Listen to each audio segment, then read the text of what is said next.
ত্রয়োদশ জাতীয় সংসদের সংরক্ষিত নারী আসনে দলীয় প্রার্থী চূড়ান্ত করতে মনোনয়ন ফর্ম বিতরণ শুরু করেছে বিএনপি। সকাল থেকে নয়াপল্টনে দলের কেন্দ্রীয় কার্যালয়ে এই কার্যক্রম শুরু হয়। নির্বাচনে নিরঙ্কুশ জয়ের পর সংরক্ষিত ৩৬টি আসনের জন্য যোগ্য ও ত্যাগী নারী নেত্রীদের বেছে নিতে চায় দলের হাইকমান্ড। ১২ এপ্রিল পর্যন্ত চলবে মনোনয়নপত্র বিতরণ। ইফতেখার রেজা রিপোর্ট। দীর্ঘ ১.৫ দশকেরও বেশি সময় পর সংসদ নির্বাচনে বড় জয়ের পর এখন সংরক্ষিত আসনের হিসাব নিকাশ। সকাল থেকেই নয়াপল্টনের কেন্দ্রীয় কার্যালয়ের সামনে জড়ো হন মনোনয়ন প্রত্যাশীরা। দীর্ঘ আন্দোলন সংগ্রামে রাজপথে থাকা নারী নেত্রীদের উপস্থিতিতে কার্যালয় প্রাঙ্গণে উৎসবমুখর পরিবেশ বিরাজ করছে।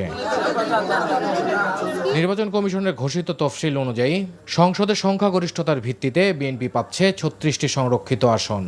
এসব আসনে প্রার্থী হতে সকাল থেকে ফর্ম সংগ্রহ করছেন দলের বিভিন্ন পর্যায়ের নেত্রীরা। সবটুকু প্রত্যাশা নিয়েই কাজ করি আমরা।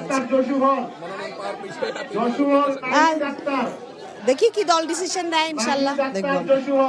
অবশ্যই 17 বছর যারা মাঠে ছিল আমার দল, আশা করছি সেই তাদেরকেই মূল্যায়ন করবে, ত্যাগীদেরকে নিচে দিতে। আমি যথেষ্ট ত্যাগী, বিভিন্নভাবে ত্যাগী তা আমি অবশ্যই প্রত্যাশা করছি। যদি ত্যাগী নেত্রীদের মূল্যায়ন করা হয় তাহলে আমি বিশ্বাস করি যে আমি মনোনয়ন পাবো ইনশাআল্লাহ। দল যদি আমাকে মূল্যায়িত করে আমি তৃণমূলের জন্য কাজ করতে পারবো। আমি যদি আমার প্রবলেমের কথা যদি আমি না বলি, সংসদকে যদি অ্যালাইভ করতে না পারি, তাহলে আমাদের কথা কে বলবে?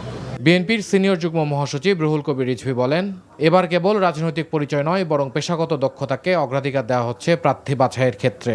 সবকিছু বিবেচনা করেই, অর্থাৎ আপনাদের আন্দোলনের ভূমিকা, বিগত 16 বছরের আন্দোলনের ভূমিকা, 17 বছরের আন্দোলনের ভূমিকা, আপনাদের দক্ষতা এবং পার্লামেন্টে কথা বলার যে যোগ্যতা এবং অন্যান্য সমস্ত যে যোগ্যতা থাকা দরকার, সবগুলো বিবেচনা করেই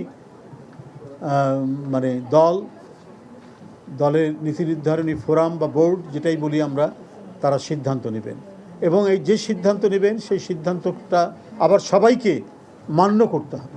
ঘোষিত তফসিল অনুযায়ী মনোনয়নপত্র জমা দেওয়ার শেষ তারিখ ২১ এপ্রিল।